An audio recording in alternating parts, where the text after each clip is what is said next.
tu soi kan ngai thak sun som le nga so sermon tu soi doi kap tin rin moi ne nga chunin ilangai thang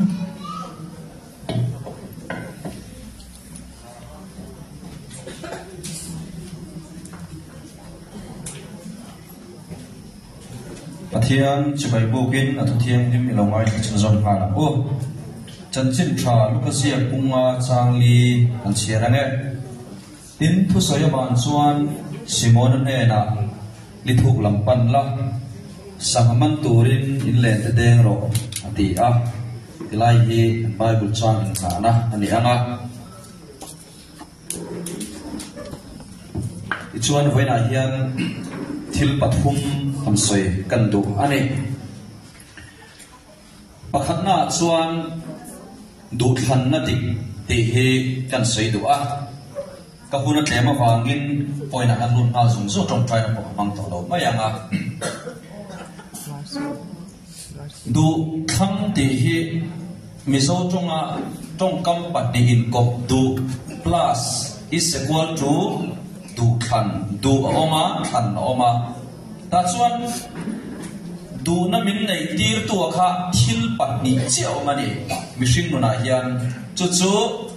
a thalam ma oma pathian god sai ta pon ngai tai la tin a thalo lam setana sai ta pon ngai tai la du na min nei tir tu thil pat ni mihring nun apena a behind the scene khan oma ne chuan mitin hi pathianin du khanna nei turin min siama kan du khanna hi pathian hian mi hi asa sak em maya du khanna ke ma ni hian kan nei veka ta chuan apoi molai tak chu du na min nei tir tu ani rualin a khan lai kha apoi motel ani voila hian he huni ate kan man kan ti chuan kan threshowa jela lo sang aresa ama du saktu ten kar motor thar thatak mai cheng loi tam tak man an pe a kar po motor po nan na an nei zong che ani a ti chuan kan hret theu angin rs hian thutluk na asiam don hian ama mi mal nun thuk takhi kein ka khalem lo ma se thil tlem te han sei ve kan du chu ai kon lai khan kan kuar tara hian rong tan tir lam khan hay uta te nen rit san ne anon lenga mal som na min la ro min tong trai sa ro non tian on lenga kan ina anon kalani ichuan mal som na anin la na tong trai uluk tak me kan lo manga kami no khan te khan ai kon local zela local chho zela ai kon chuan avor to palo thenga ani top 5 fa ta a chuan tun hi kan voi kha in mule na ani ama nen hian mai chana po khami ni tong trai ni akan chuan ama hian lal i suwa zui tur tak takin thutluk na mumal tak tu thlan na mumal tak alo siam mek boka ke rongbol tu huithiam kalo lam vele ta chia bok a tin rongbol na atana pathian ina motor apek lan tu atan anma ni min khang mai ani lova pathian in min khang ani ti hi kapom thap bok ani vaina hian ni kum tir khan mun pakhata rongbol na nei turin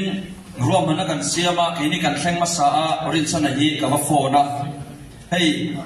e cruset kan nei dona kan in dei lawinon kalangai katia chu ma chon tlem kan sele lo nga rin sana tenen hian RSI chu rin sana tenen kan khrechiam so ka sum mu na ani a chuan kai khan kavat ngen na ngreng box sia rin sana kha inon kalangai katia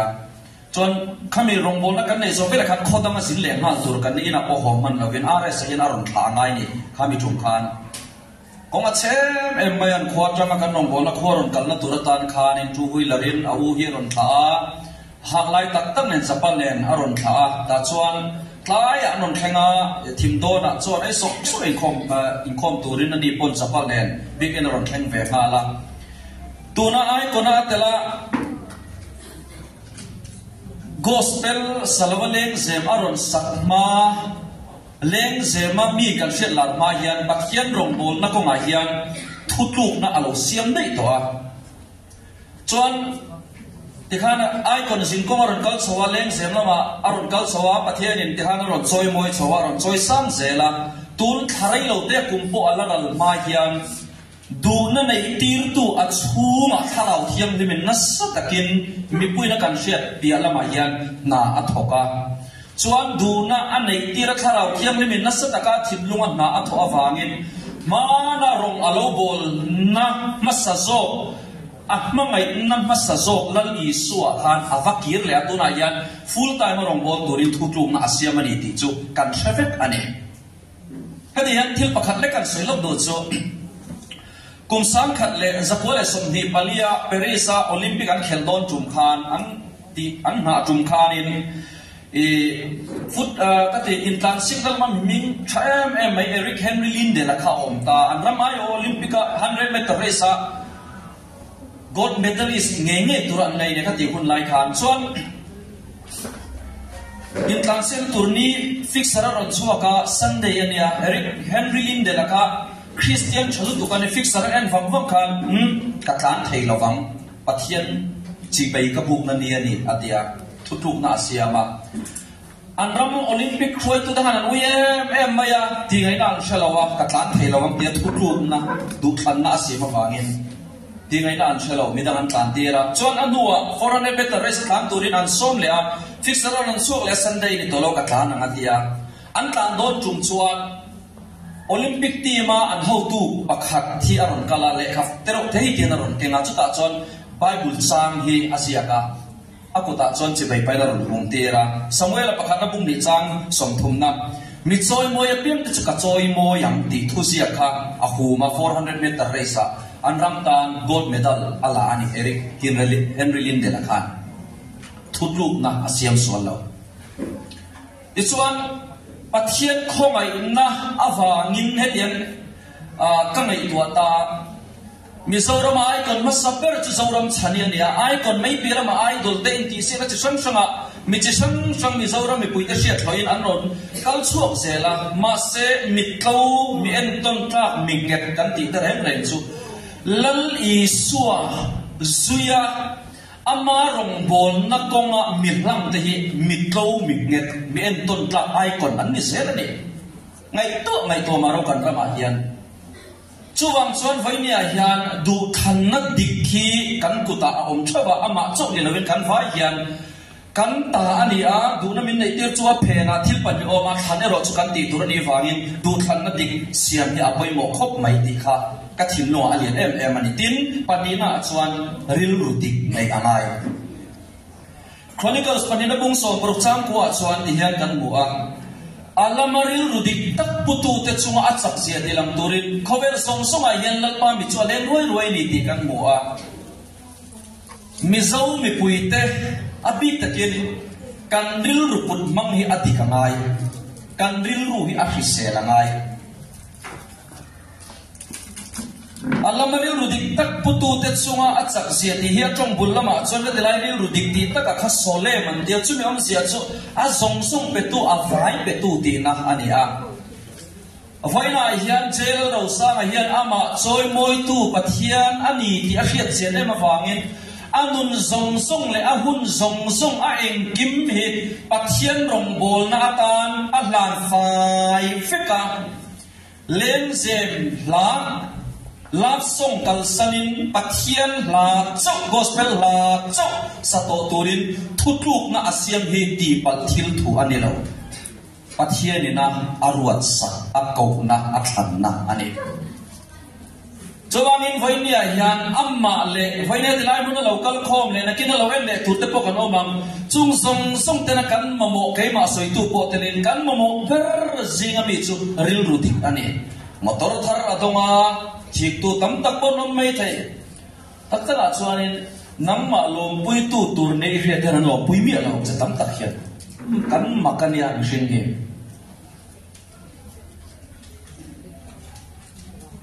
kan nai vai mi choi moi na kan han don chia min lom pui tu tur ne kan hriat te hian a chang chon min phat san thin chu hun te po chu la thlengan ma se ka khil duk chu alamaril rudik tak putu te chunga achak sia te lam turin lalpa mi ti khovel song so ai aleng roya chutiang miril rudik pu te chu pathian yan voya a song ani ama chu ne lovin keima sei tu po tele kan savai yan kandil ruput mang ni dikrose atop pera chuan a Bible charon sia khana tlang kom na han siam kan do a lithuk lam panin lal I suan peter a ko khan luka bunga kan mu a lithuk lam panin sanga ten man ro atia zirtiu tu zan kuen kan denga kan man lo atia ma se atop a khan I thuin len te kan deng le ngatia khatilaya athuk lai takha kan nun khoi tul alo ni ta ni rs nun nen yana in be ka ti boka athuk lai takha chong bul lama chuan ba tho san tia chu miam zia chu at niam ti na ani a ring tu nun ko ngai hi chuan mi diam pai a piam te hilal pa yan a choi sang zel ani ring tu nun ko ngai hi chuan an niam a piam te san na zel ani la pakhat are sapori pathian in min pe a chu chu amen ka pe lo thei lo ti la khani a sarmon chunga ka khunga karil ru in at khami kadeng nge len te thuin kadeng kadai thuk zol zelang ti kha khami chang le athunon che kha sarmon chunga ka khum do wangin than po ka du po ka khongai better hian in afona emo milawan saksela copy kha khami athunona kha sakka du ani than ka du ani kan sapaya dinga sakka du ani ta chuan kadeng len te kadeng kadaya nga kadai thuk zol zela are sahian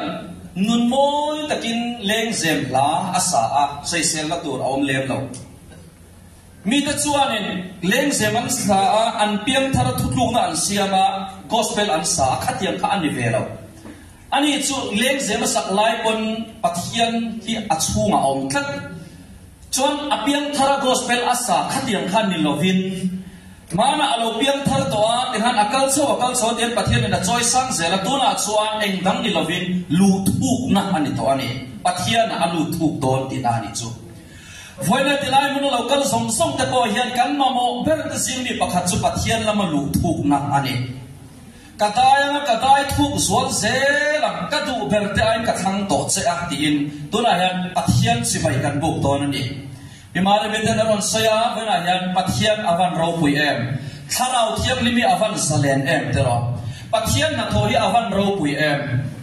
he lamang hian are sakan place don ani mal kan som don ani kadai thuk zol zelam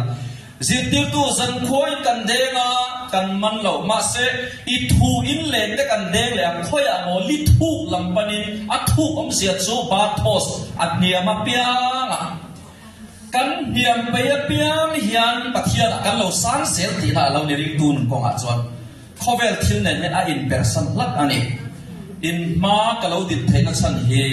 pathian in oine hian min than sak ani ka in be lo he mai ma se oine hian lal pan min than sak beo wangin chung thil pathum te chu ka sei pakhat na a du than na dik pani na a ril ru dik pathum na a lithuk lampanin pathiana lu thuk na ani hongai mi puita po kan thore to a kan thut guna dingela khami chang le athunon te kadeng nge len te kadeng ang ithuin kadaya dingang kadai thuk zol zelam ka du berte ai ka thang to je ti kha kan han thang be him do ne lalpana thukan soita mal min som sak lo se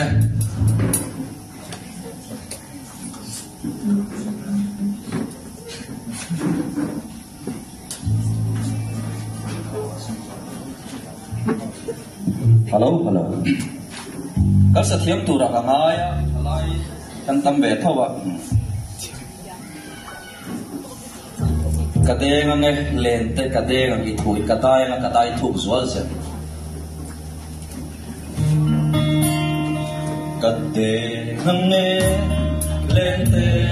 kadeng nge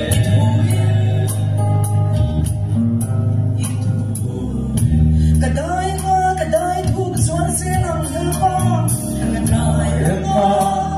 kadai thuk zol zelang helpa kadu berte ain ka thang to che kadu berte ain ka thang to che kasun to e ka taplai nun po kasun